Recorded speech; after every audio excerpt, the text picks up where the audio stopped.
Chapter 13. Domestic Training. Upon no account should the marriage relation be entered upon until the parties have a knowledge of the duties of a practical domestic life. The wife should have culture of mind and manners that she may be qualified to rightly train the children that may be given her. Many ladies, accounted well educated, having graduated with honors at some institution of learning, are shamefully ignorant of the practical duties of life. They are destitute of the qualifications necessary for the proper regulation of the family, and hence essential to its happiness. They may talk of woman's elevated sphere and of her rights, yet they themselves fall far below the true sphere of a woman. It is the right of every daughter of Eve to have a thorough knowledge of household duties, to receive training in every department of domestic labor. Every young lady should be so educated that if called to fill the position of wife and mother, she may preside as a queen in her own domain. She should be fully competent to guide and instruct her children, and to direct her servants, or if need be, to minister with her own hands to the wants of her household. It is her right to understand the mechanism of the human body and the principles of hygiene, the matters of diet and dress, labor and recreation, and countless others that intimately concern the well-being of her household.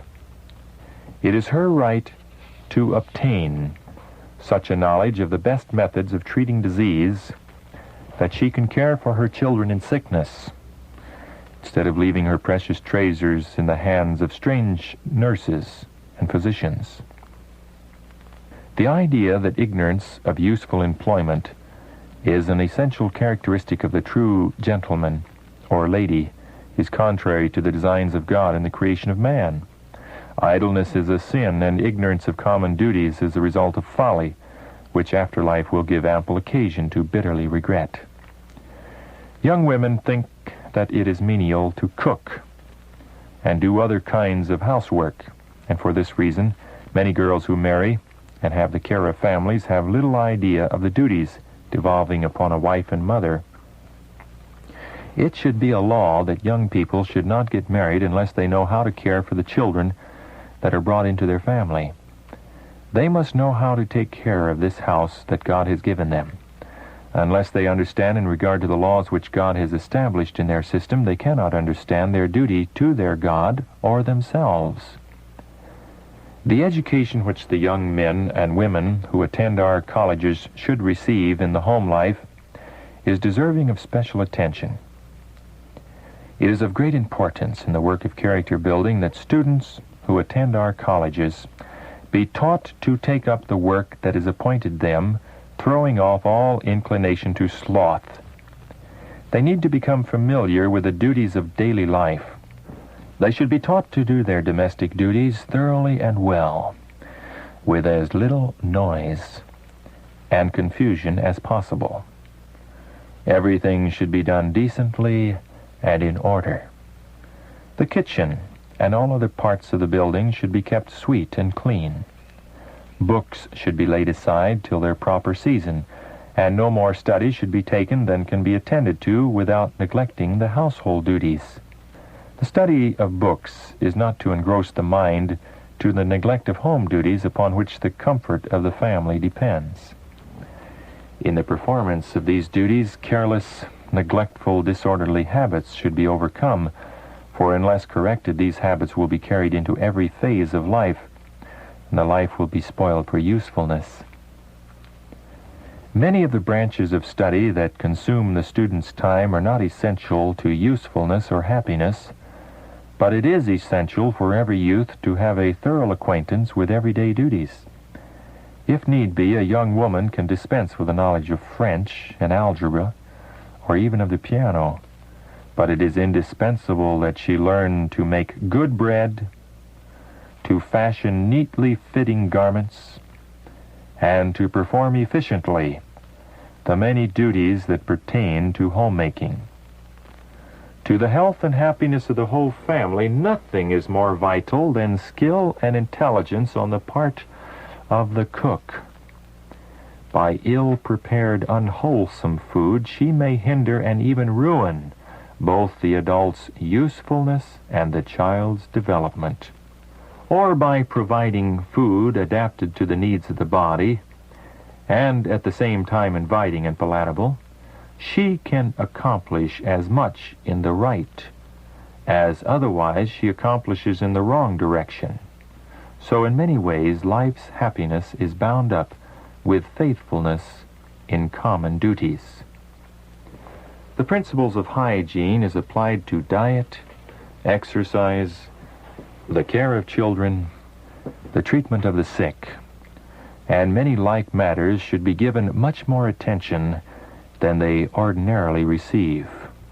In the study of hygiene, the earnest teacher will improve every opportunity to show the necessity of perfect cleanliness, both in personal habits and in all one's surroundings. Teach the pupils that a healthful sleeping room, a thoroughly clean kitchen, and a tastefully arranged, wholesomely supplied table will go farther toward securing the happiness of the family and the regard of every sensible visitor than any amount of expensive furnishing in the drawing room. That the life is more than meat and the body is more than raiment is a lesson no less needed now than when given by the divine teacher years ago. A young lady counseled to acquire habits of industry. You have peculiarities of character which need to be sternly disciplined and resolutely controlled before you can with any safety enter the marriage relation. Therefore, marriage should be put from your mind until you overcome the defects in your character, for you would not make a happy wife. You have neglected to educate yourself for systematic household labor. You have not seen the necessity of acquiring habits of industry. The habit of enjoying useful labor, once formed, will never be lost. You are then prepared to be placed in any circumstance in life, and you will be fitted for the position. You will learn to love activity. If you enjoy useful labor, your mind will be occupied with your employment. You will not find time to indulge in dreamy fancies. Knowledge of useful labor will impart to your restless and dissatisfied mind energy, efficiency, and a becoming modest dignity, which will command respect. Many who consider it necessary for a son to be trained with reference to his own future maintenance seem to consider it entirely optional with herself whether or not their daughter is educated to be independent and self-supporting.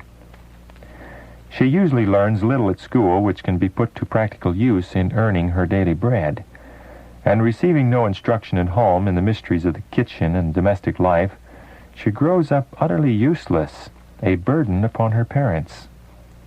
A woman who has been taught to take care of herself is also fitted to take care of others. She will never be a drug in the family or in society. When fortune frowns, there will be a place for her somewhere, a place where she can earn an honest living and assist those who are dependent upon her. Women should be trained to some business whereby she can gain a livelihood if necessary.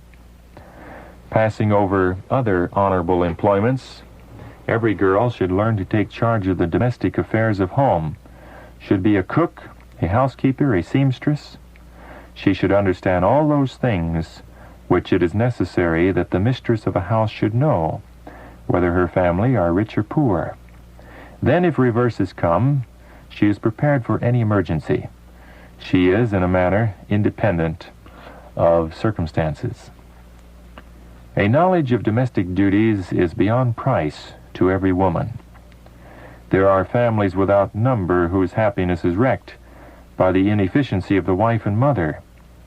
It is not so important that our daughters learn painting, fancy work, music, or even cube root, or the figures of rhetoric as that they learn how to cut, make, and mend their own clothing, or to prepare food in a wholesome and palatable manner. When a little girl is 9 or 10 years old, she should be required to take her regular share in household duties as she is able, and should be held responsible for the manner in which she does her work. That was a wise father, who, when asked what he intended to do with his daughters, replied, "I intend to apprentice them to their excellent mother, that they may learn the art of improving time and be fitted to become wives and mothers, heads of families, and useful members of society." In early times, custom required the bridegroom, before the ratification of a marriage engagement, to pay a sum of money or its equivalent in other property, according to his circumstances, to the father of his wife. This was regarded as a safeguard to the marriage relation. Fathers did not think it safe to trust the happiness of their daughters to men who had not made provision for the support of a family. If they had not sufficient thrift or energy to manage business and acquire cattle or lands, it was feared that their life would prove worthless. But provision was made to test those who had nothing to pay for a wife. They were permitted to labor for the father whose daughter they loved, the length of time being regulated by the value of the dowry required. When the suitor was faithful in his services and proved in other respects worthy, he obtained the daughter as his wife, and generally the dowry which the father had received was given her at her marriage. The ancient custom, though sometimes abused, as by Laban, was productive of good results. When the suitor was required to render service to secure his bride, a hasty marriage was prevented, and there was opportunity to test the depth of his affections as well as his ability to provide for a family. In our time, many evils result from pursuing an opposite course. No man is excusable for being without financial ability. Of many a man it may be said, he is kind, amiable, generous, a good man, a Christian, but he is not qualified to manage his own business. As far as the outlay of means is concerned, he is a mere child.